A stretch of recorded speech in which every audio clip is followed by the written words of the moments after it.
Ada lagi pertanyaan dari pemirsa yang timbul pada video yang lalu. Seperti ini pertanyaannya. Eyang, bottleneck itu apa? Nah, dalam lingkup ilmu komputer, bottleneck itu adalah terhambatnya suatu proses atau aliran data karena adanya perangkat atau komponen yang kinerjanya lebih lamban dibandingkan perangkat atau komponen lainnya. Perangkat atau komponen yang lamban tadi tidak mampu mengimbangi kecepatan kerja dari perangkat atau komponen lainnya yang memang kinerjanya lebih tinggi.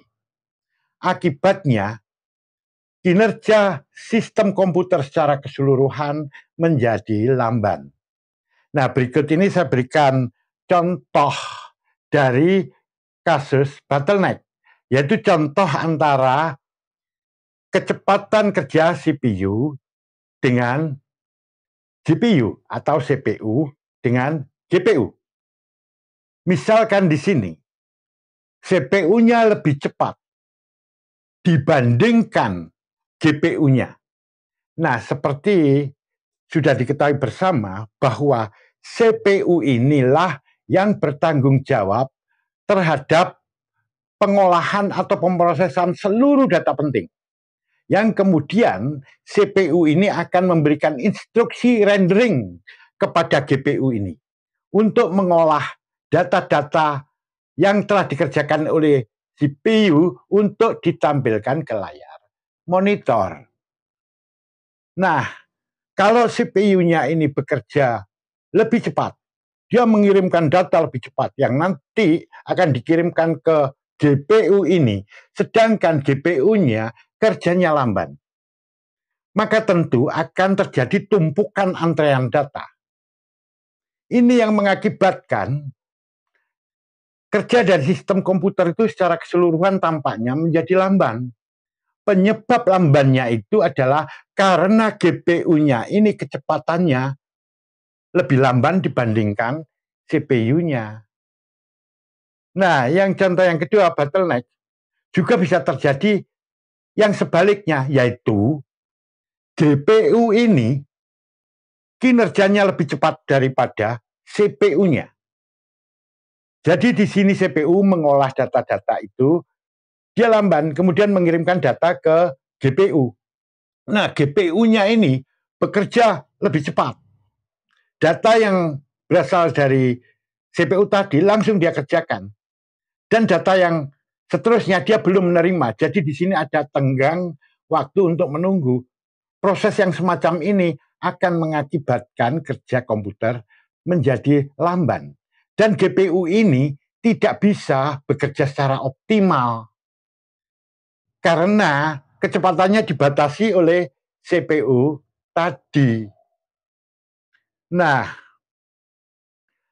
GPU yang mengalami proses macam ini itu bisa menghasilkan jumlah frame yang lebih sedikit dari biasanya untuk per menitnya. Nah, contoh yang berikutnya, yaitu saya berikan contoh CPU kerjanya cepat, GPU-nya cepat, RAM-nya cepat, namun HDD-nya lamban. Katakanlah HDD itu misalnya SATA, sedangkan CPU-nya katakan sudah Core i begitu, dan seterusnya semuanya cepat ya kecuali HDD-nya. Ini juga dapat mengakibatkan bottleneck, di mana data yang diambil dari HDD ini, hard disk ini ya, HDD itu nama umumnya yang masyarakat menyebutnya hard disk. Data yang diambil dari hard disk ini lamban keluarnya. Nah, sehingga kerja dari komponen lainnya seperti RAM, CPU, GPU itu menjadi menunggu. Ini menjadi lamban, ini juga bisa terjadi bottleneck tadi, ya. Begitu juga proses penyimpanannya juga bisa mengakibatkan terjadinya bottleneck.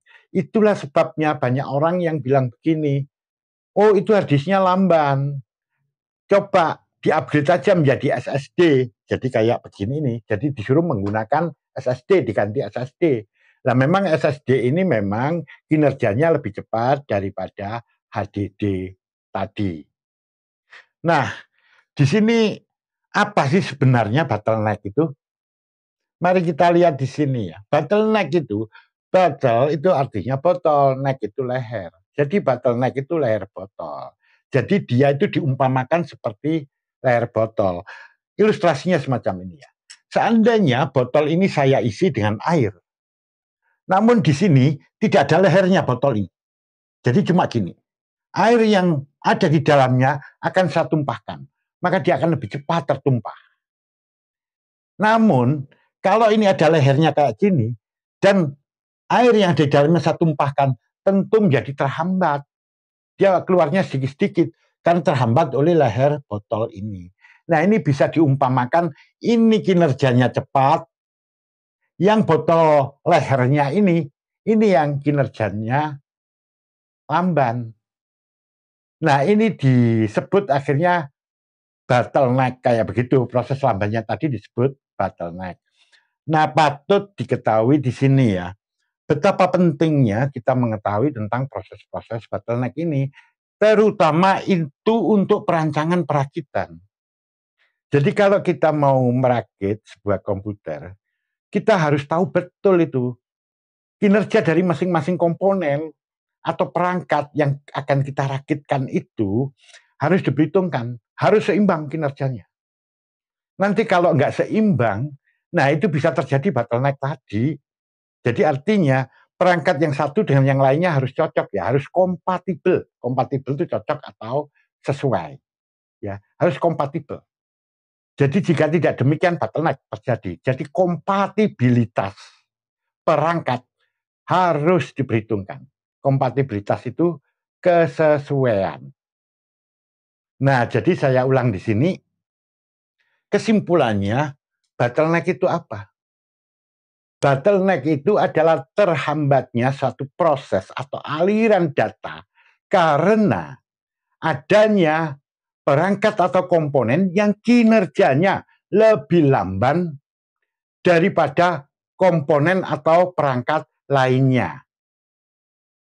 Di mana perangkat yang lamban tadi tidak mampu mengimbangi kecepatan kerja dari komponen atau perangkat lainnya yang memang kinerjanya lebih tinggi.